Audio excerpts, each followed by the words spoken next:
अस्सलाम वालेकुम। Welcome to physics sources. आज का हमारा टॉपिक है position vector, displacement vector and separation vector. हम देखेंगे कि पोजीशंस वेक्टर क्या होते हैं, इनको कैसे रिप्रेजेंट किया जाता है और ये कहाँ कहाँ यूज़ होते हैं। सेम इसी तरह डिस्प्लेसमेंट वेक्टर और सेपरेशन वेक्टर्स को देखेंगे। तो सबसे पहले हम पोजीशन वेक्टर देखते हैं। पोजीशन वेक्टर वो वेक्टर होता है जो कोऑर्डिनेट सिस्टम के ओरिजिन से किसी स्पेसिफिक पॉइंट तक जाता है।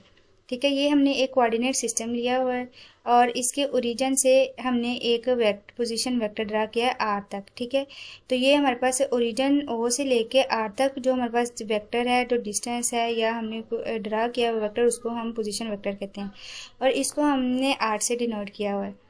अगर हम इसकी मैथमेटिकल रिप्रेजेंटेशन देखें तो अगर हमारे पास 2 डायमेंशनल कोऑर्डिनेट सिस्टम है, ठीक है, एक्स और वाई है, तो हमारे पास सिंपल क्या आएगा, R is equal to x x cap plus y y cap. ठीक है, एक्स कैप या वाई कैप ये असल में हमारे पास हैं यूनिट वेक्टर्स की डायरेक्शन को रिप्रेजेंट कर रहे हैं। ठीक है, और अगर हम इसको 3 डायमेंशन में ले तो हम उसके आगे जी जो है वो कंपोनेंट्स भी ऐड कर लेंगे, तो ये जो हमारे पास जी कैप है ये भी हमारे पास यूनिट वेक्टर्स की डायरेक्शन में है। ठीक है, अब आपको पता है कि अब हम इसकी मैग्नीट्यूड ले लें तो मैग्नीट्यूड आपको पता है कैसे, अगर हम इसका डॉट प्रोडक्ट लें तो आर डॉट आर, तो आर का स्क्वायर आ जाएगा। तो इसी तरह ये भी सेम आपस में मल्टीप्लाई होगी तो वो x dot x, y dot y और जी डॉट जी, ये जो हमारे पास कैप होगी ये 1 के इक्वल होगी, ये एक्स का स्क्वायर प्लस वाई का स्क्वायर प्लस जी का स्क्वायर, तो ये हमारे पास इसकी मैग्नीट्यूड आ जाएगी। अब हम ये देखते हैं कि हम ने ये जो पोजीशन वेक्टर लिया है इसकी वैल्यू क्या है, या हम इसको डिस्टेंस को कैसे ओरिजिन से वो रिप्रेजेंट करते हैं। तो वो इस तरह है कि हमारे पास जो आर यूनिट वेक्टर होता है वो इक्वल होता है आर वेक्टर के और आर की मैग्नीट्यूड के। ठीक है, ये जो और के नीचे ये मैग्नीट्यूड है, तो आर के यूनिट वेक्टर हमारे पास ये है और आर की मैग्नीट्यूड हमारे पास ये है, तो इन दोनों को हम लिख लेंगे। तो ये हमारे पास इसके ओरिजिन से हमने उसको किस तरह रिप्रेजेंट किया, तो आर कैप की वैल्यू हमारे पास ये आ जाएगी। ठीक है, अब ये जो हमारे पास यूनिट वेक्टर है ये हमेशा जो है ना पॉइंटिंग आउटवर्ड होता है, क्योंकि हम पॉइंट हमारे पास आर ये हमने लिया है। अगर हमारे पास पॉइंट इधर है, ये हमारे पास पॉइंट इधर है, ये हमारे पास पॉइंट इधर है, तो इस पॉइंट से लेके ओरिजिन तक डिस्टेंस जो हमारे पास होगा वो हम उसको पोजीशन वेक्टर कहेंगे, क्योंकि हमें वेक्टर ड्रा करेंगे वो कैलकुलेट करने के लिए, तो वो हमारे पास पोजीशन वेक्टर होगा। तो आपको पता है इसकी एप्लीकेशन क्या है, इसकी एप्लीकेशन ये काइनेमेटिक्स में यूज़ होता है। मतलब क्या है कि फिजिक्स में पोजीशन वेक्टर्स यूज़ होते हैं जो किसी भी ऑब्जेक्ट की पोजीशन को टाइम के फंक्शन के रूप में डिस्क्राइब करने के लिए हम इसको लेते हैं, या हम इसको डिस्प्लेसमेंट वेक्टर फाइंड करने के लिए हम पोजीशन वेक्टर को यूज़ करते हैं। दो पॉइंट्स के दरमियान जो डिस्प्लेसमेंट होता है उसकी पोजीशन वेक्टर्स को ये डिफरेंस करता है, कि ये डिफ्रेंशिएट करता है कि ये कितना एक पॉइंट से लेकर दूसरे पॉइंट तक कितना इसकी पोजीशन वेक्टर बनती है। उसके बाद ये वेक्टर ऑपरेशन में यूज़ होते हैं। पोजीशन वेक्टर जो है वो addition, subtraction, scalar multiplication operations को एनालाइज करने के लिए हम इसको यूज़ करते हैं। और ये ज्योमेट्री में पोजीशन वेक्टर यूज़ होते हैं जो पॉइंट्स, लाइंस और प्लेन्स के रिलेशंस को डिफाइन करने के लिए हम इसको यूज़ करते हैं। ये था हमारे पास पोजीशन वेक्टर। नेक्स्ट हम देखेंगे कि हमारे पास डिस्प्लेसमेंट वेक्टर क्या आता है। डिस्प्लेसमेंट वेक्टर हमारे पास वो वेक्टर है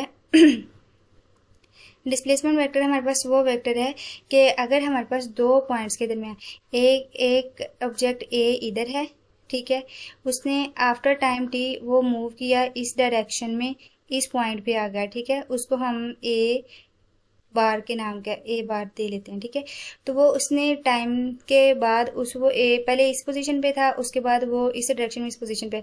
अब ए टाइम के लिहाज से जो उसका डिस्टेंस चेंज हो रहा है तो वो हमारे पास होगा डिस्प्लेसमेंट। तो ये हमारे पास है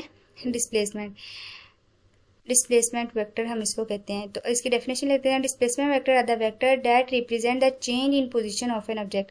एक ही ऑब्जेक्ट की पोजीशन वो चेंज हुई है, तो इसके ये देखें, अब इसकी डायरेक्शन इस डायरेक्शन में मूव किया है और इसने कितना डिस्टेंस कवर किया है, तो वो दोनों कितना कवर किया, तो ये दोनों को बताता है।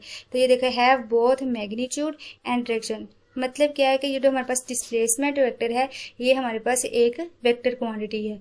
अब अगर वही आगे एग्जांपल दिया कि अगर ऑब्जेक्ट एक ऑब्जेक्ट है वो ए पॉइंट से बी पॉइंट तक मूव किया है, तो हम उसका डिस्प्लेसमेंट वेक्टर कैसे निकालेंगे।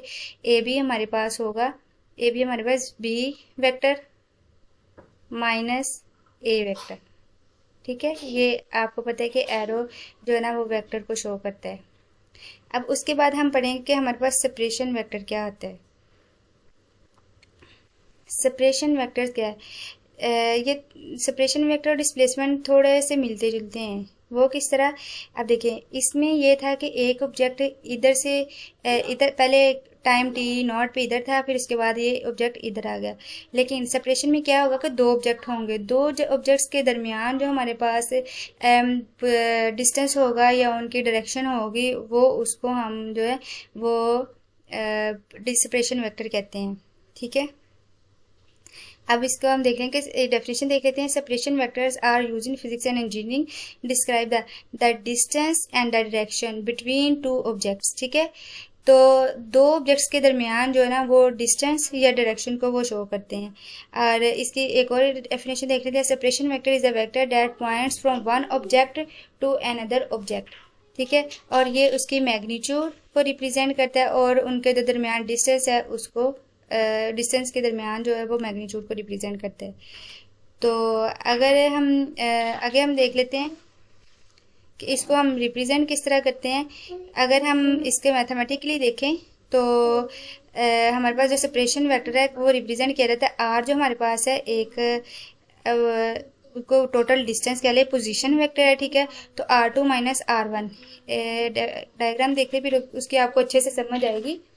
हमारे पास एक पोजीशन वेक्टर है R इधर से लेके इस पॉइंट तक। ठीक है, एक पॉइंट R है, और दूसरा हमारा ओरिजिन से लेके हमारा जो रीजन से लेके हमारा पास जो वेक्टर है वो R प्राइम है। ठीक है, दो पॉइंट हमने ले लिए, एक पॉइंट ये है और दूसरा पॉइंट ये है।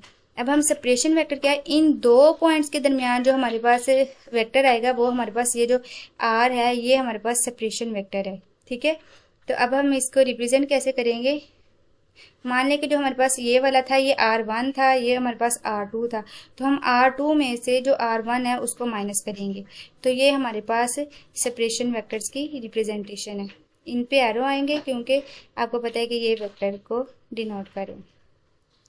अगर इलेक्ट्रोडायनामिक्स की में देखें तो आपको पता है कि अगर हम इलेक्ट्रोडायनामिक्स की बात करें तो इसमें इलेक्ट्रिक फील्ड और मैग्नेटिक फील्ड की बात हो रही होती है।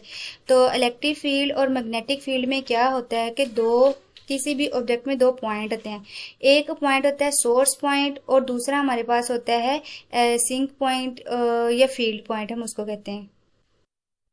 सोर्स पॉइंट हमारे पास वो वाला पॉइंट होता है जहाँ इलेक्ट्रिक फील्ड मौजूद होती है, और दूसरा हमारे पास फील्ड पॉइंट होता है, और फील्ड पॉइंट वो वाला पॉइंट होता है जहाँ हमने इलेक्ट्रिक फील्ड या मैग्नेटिक फील्ड को कैलकुलेट करना होता है। ठीक है, तो हम इसको कैलकुलेट कैसे करते हैं। हमने सपोज किया कि जो हमारे पास ओरिजिन से लेके एक इधर ये पॉइंट है, ये हमारे पास R है, और दूसरा जो हमारे पास पॉइंट है जिसको हम कह रहे हैं कि वो हमारे पास सोर्स पॉइंट है वो R प्राइम है, और जो फील्ड पॉइंट है वो सिंपल R है। तो हमें पता है कि हमने इसको कैलकुलेट करना है, तो हम क्या करेंगे, जो R निकालना है तो वो हमारे पास जो field point minus source point होगा। ठीक है, तो वो हम इसको इस तरह लेंगे और इसकी मैग्नीट्यूड हम इस तरह ले लेंगे।